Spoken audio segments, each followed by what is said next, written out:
20세기와 그 이전에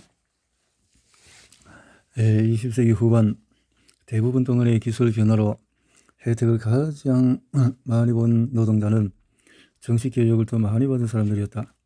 경제학자들은 왜 이런 현상이 나타나는지를 설명할 이야기를 전개했다. 그 이야기는 다음과 같다. 이 이야기는 주인공은 전자식 디지털 컴퓨터다. 20세기 중반 무렵 발명된 이 기기는 시간이 흐를수록 성능과 유용성이 폭발하듯이 늘어났다. 1950년대 후반부터 60년 초반 들어 기업들이 대형 컴퓨터를 광범위하게 사용하기 시작했다. 컴퓨터 PC.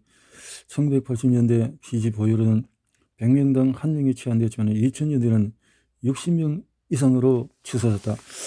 이런 기계들의 성능이 갈수록 크게 향상했다. 20세기 후반에서 시간당 기계 한 대가 수행할 수 있는 계산 양이 수작업으로 하는 것이 50년대 이후로 2000년대에 엄청나게 이렇게 올랐다는 거죠. 크게 치솟았다. 초당 계산량이 얼마나 빠르게 늘었는지 파악하기 쉽게 한 그래프에서 본다는 거죠.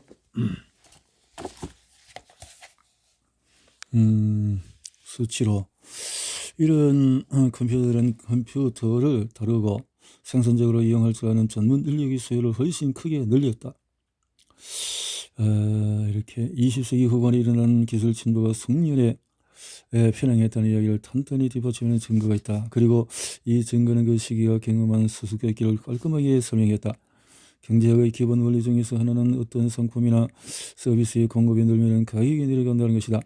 20세기가 겪은 수수께끼는 노동시장의 소비와 정반대인 상황이 오랫동안 이어졌다는 점이었다.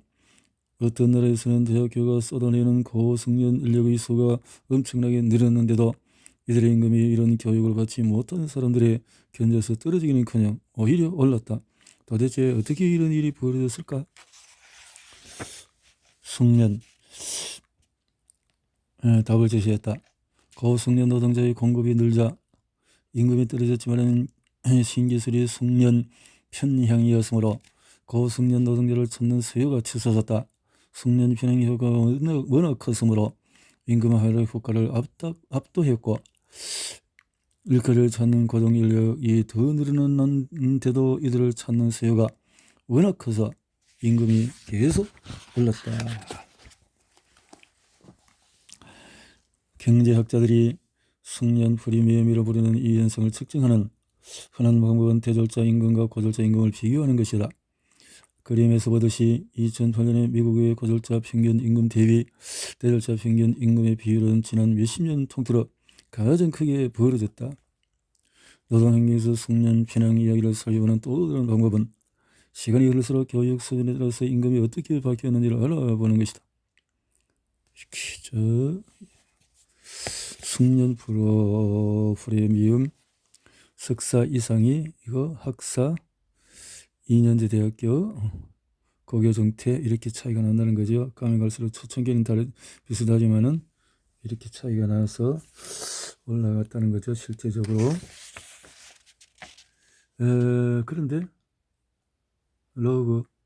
영국의 숙련 프리미엄은 떨어지네. 천년 동안의 노력으로 착실하게 꾸준히 기록을 보관해왔는데 1220년에는 대학 학위가 드물었으므로 이때 숙련 프리미엄은 장인의 임금과 단순 육체노동의 임금을 비교하여 측정했다. 이런 양상, 왜 이런 현상이 일어났을까? 이 장기 그래프로 보건대 기술 변화가 실제로는 특정 시기에 숙련자로 여겼던 노동자에게 언제나 이루어졌던 것이 아니라 시기에 따라서 다른 직종의 노동자를 선호하는 듯 싶다. 비숙련에 편향했다라는 거죠. 산업혁명을 보여주는 그 어느 유명한 그림은 밀물처럼 밀려드는 기계들이 수많은 저숙련 노동자를 업무에서 밀어내는 모습을 그린다. 두 손과 간단한 연정만으로 실을 잡고 옷감을 짜서 생계를 꾸리던 사람들이 자신도 모르는 사이에 일거리를 잃는다. 하지만 실제로 벌어진 일은 이와 달랐다.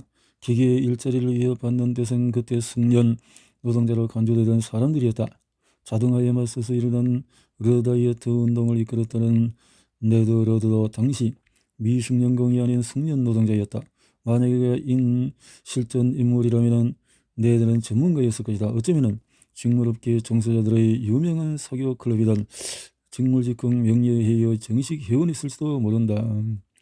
노동을 탈승연화한다.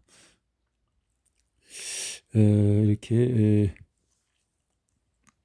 영국에서는 1500년대 후반에서 800년대까지 초반 사이에 미숙련 노동자의 비율이 2배로 뛰었다. 이런 변화는 우연이 아니었다.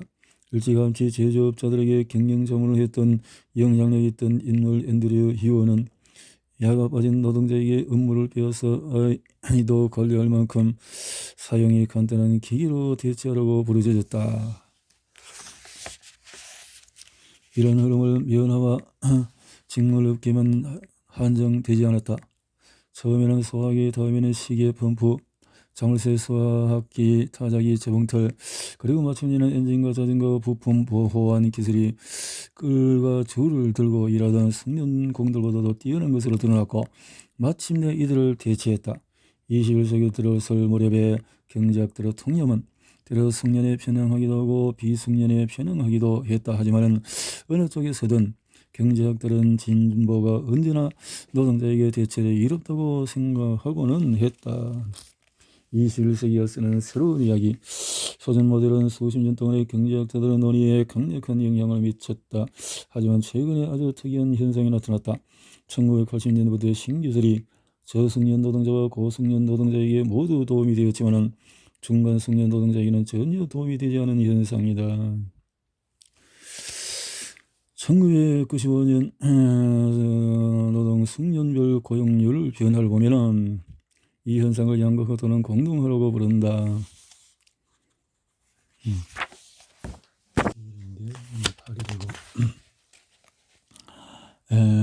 이렇게 해서 노동시장의 공동화는 새로운 수수께끼다. 20세기 후반의 경제학의 사고방식을 지배한 표준 모델은 이 수수께끼를 풀 능력이 없었다. 저승련 노동자와 고승련 노동자라는 두 집단에 좁게 초점을 맞췄기 때문에 그래서 ALM 가설은 두 가지 깨달음을 토대로 세웠다. 하나는 단순한 깨달음이었다. 흔히 그렇듯이 일자리 관점에서 노동시장을 보면 현실을 왜곡한다는 것이다. 일의 미래를 이야기할 때 우리는 흔히 언론인과 의사, 교사와 간호사, 농부와 회계사 관점에서 생각하고 이런 일을 하는 사람들이 어느 날 아침에 깨어보니 기계에 밀려나는 오겠느냐라고 묻는다. 하지만 이런 사고는 도움이 되지 않는다.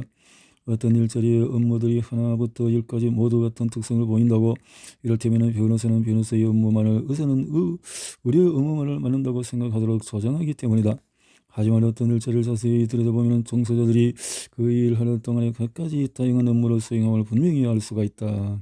다른 깨달음은 알아채기가 더 어려웠다. 시간이 들수록 명확해진 점 하나는 인간의 어떤 업무를 수행하는 데 필요한 교육 수준, 숙련 수준이 기계가 그 업무를 수행하기 쉬울지 어려울지를 늘 의미 있게 알려주지는 않는다는 것이다. 오토와 동료들은 이런 틀에 박힌 업무들이 틀림없이 자동화하기가 쉽다고 믿었다. 왜 그랬을까? 기계가 수행할 수 있는 업무가 무엇인지 알아내려 한 이 경제학자들은 어떤 업무를 자동화하려면 반드시 그 업무를 맡은 사람 옆에 앉아 평소에 어떻게 그 일을 수행하는지 설명을 들은 다음 이를 바탕으로 기계가 따라야 할 명령을 작성해야 한다고 생각했다. 오토는 기계가 어떤 업무를 완수하려면 반드시 프로그래머가 먼저 그 업무를 수행하는 데 필요한 절차를 완전하게 이해한 다음 기계가 실제로 그 업무를 절차를 따르도록 명령하는 프로그램을 짜야 한다고 주장했다. 달리 말해서 업무가 틀에 박히지 않는 것이라면 그래서 그 업무를 어떻게 수행하는지 설명하지 못한다면 프로그래머가 기계에 어떤 명령을 내려야 할지 기술하기 어렵다는 뜻이다. ALM 가설은 이 두 가지를 하나로 묶어서 틀에 박힌 업무는 손쉽게 수행할 수가 있지만은 틀에 박히지 않은 업무는 힘겨워한다고 주장한다. 이 영연 추정을 적용하면은 그림 2.5가 잡아낸 이상한 흐름을 설명할 수 있다.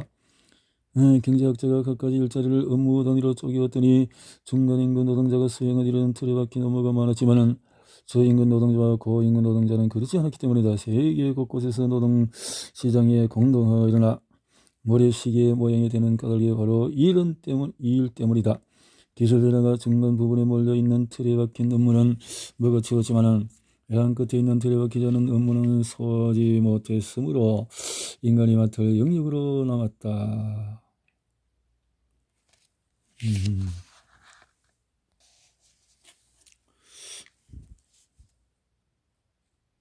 그 임금 고승년 일자리의 업무가 대체로 틀에 박히지 않은 종류로 들어간 것은 놀랍지 않다. 이런 일자리와 관련한 업무를 독차하려면 독창성과 판단력처럼 규칙으로 정리하기가 몹시 어렵거나 아예 불가능한 능력이 있어야 했기 때문이다. 예컨대 독창적으로 일하는 법을 명확하게 알려주는 지시서가 있다고 하면은 우리 대다수는 몹시 미심쩍게 여길 것이다. 하지만은 도대체 왜 저 임금 저 승년 일자리도 틀에 박히지 않은 것으로 드러났을까? 이런 일자리가 대개 서비스 분야에 속했으므로 서비스를 제공할 대인관계의 능력을 규칙에 담아내기 어렵다는 이유였다. 하지만 그보다도 저 임금 일자리가 대개 성기술이 필요해서 자동화 어렵다는 점이 더 큰 이유였다. 컴퓨터 과학자는 우리가 손으로 간단히 처리하는 일 대다수가 기계에는 가장 어려운 과제라는 결과에 익숙했다. 그러니 알고 보면 기술 진보는 흔히들 말했던 이야기와 달리 승연에 편행하지도 비승연에 편행하지도 않았다. 정확히 말하자면 기계가 어떤 임무를 수행할 수 있지만 어떤 임무는 수행하지 못하므로 기술 진보는 업무에 따라서 편향했다. 달리 말해서 유리하게도 기계가 처리하지 못하는 틀에 박히지 않은 업무를 수행하는 노동자만이 기술 변화에서 이익을 얻었다. 그렇다는 거죠.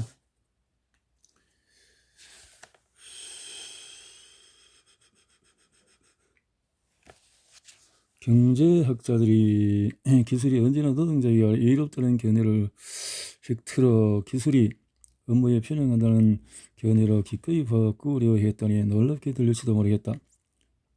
통찰은 오래전에 이 주제를 들은 이가 있다. 어떤 사람이 케인스에게 경제산을 곧 해들보건도 비난을 하자 케인스가 이렇게 받아쳤다. 사실이 바뀌면 생각이 바뀝니다. 선생님은 어떻게 하시나요? 이 표현은 실수를 슬쩍 넘기고 농담에 흔히 쓰인다. 하지만 경제학자들이 실제 하는 일이 무엇인지 생각해보라. 경제학은 현실을 반영한 수학 얘기를 들려준 사람들이다. 그러므로 우리가 경제학들에게 바라봐야 할 행동은 정확히 이것이다. 사실이 바뀌었을 때 바뀐 사실에 정해서 모델을 수정하고 이야기를 다시 쓸 것. 최근 몇십 년 동안의 노동시장을 연구한 경제학자들이 한 일도 바로 이것이다. 이런 수적은 지적으로 일관되지 못한 태도라기보다 오히려 바람직한 연구 태도다. ALM 가설은 일의 미래를 잘못 판단한 몇 가지를 드러내는 데도 도움이 된다. 이를테면 간호사는 안전하지만 회계사는 공경에 빠졌다느니 미국 일자리가 자동화될 위험은 X%지만 영국은 Y%뿐이다라며 다양한 일자리가 자동화될 확률을 말하는 논의를 흔히 듣는다. 알려진 바에 따르면 옥스퍼드 대학교의 칼 프레이와 마이클 오즈번이 진행한 영향력 있는 연구는 미국 일자리 중에서 40%가 앞으로 10년 안에 자동화될 위험이 있고 그중에서 텔레마케팅은 자동화 위험이 99%로 가장 높고 레크레이션 치료자는 0.2%로 가장 낮다고 조정했다. 하지만 프레이와 오즈번이 언급했듯이 이와 같은 결론은 사실은 매우 왜곡이 된다. 기술 진보는 일자리를 통째로 없애지 않는다. 이유는 ALM 가설이 일자리와 업무를 구분하는 데서 찾을 수 있다. 어느 일자리도 미래의 통째로 자동화할 수 있는 단일 활동으로만 구성되지 않는다. 정확히 말하면 모든 일자리는 여러 업무로 구성되고 그 가운데 어떤 업무가 다른 업무보다도 자동화되기가 훨씬 쉬울 뿐이다. 또 시간이 흐르면 특정 직업을 구성하는 업무가 의뢰이 바뀐다는 사실도 중요하게 고려해야 한다. 30년 전과 업무가 똑같은 일자리는 있지도 않거니와 설사 있다고 해도 아주 드물다. 컨설팅 회사 맥킨지 컴퍼니가 2017년에 820개의 직업을 살펴본 연구가 이런 핵심을 잡아냈다. 연구 결과 현재 기술로 완전히 자동화할 수 있는 직업은 5%도 못 미쳤다. 하지만 구성 업무 중 적어도 30%를 자동화할 수 있는 직업은 무려 60%가 넘었다. 달리 말해서 기계에 완전히 도맡을 수 있는 일자리는 아주 적지만 적잖은 부분을 맡을 수 있는 자리는 아주 많았다. X라는 업무는 자동화가 몹시 어렵고 나는 X라는 업무를 함으로 내 일자리는 업무 자동화에 안전하다고 주장하는 사람들이 덫에 걸리는 까닭도 이 때문이다. 다시 말하자면 한 가지 의무로 구성되는 일자리는 없다. 법정에 서기만 하는 변호사도 없고 서술만 하는 의사도 없다. 자기 생각을 담은 논설만 쓰는 언론인도 없다. 그런 특정 업무는 자동화하기 어려울지 몰라도 이 전문직이 자기 직업에 수행하는 다른 활동까지 모두 자동화하기는 어렵다는 뜻은 아니다. 예를 들어서 변호사는 신경을 곤두세운 배심원들 앞에 서서 탁월한 최종 변론을 펼치는 이런 어떤 기계도 못한다고 주장할 것이다. 그리고 이 주장이 틀림없이 맞을 테다. 하지만 오늘날 기계는 분명히 광범위한 법률서를 검색하고 정리해서 검토할 줄 안다. 이런 업무는 변호사가 하는 이런 일 중에서 큰 부분을 차지한다. 더구나 분대기 변호사라면 이런 업무가 거의 전부다.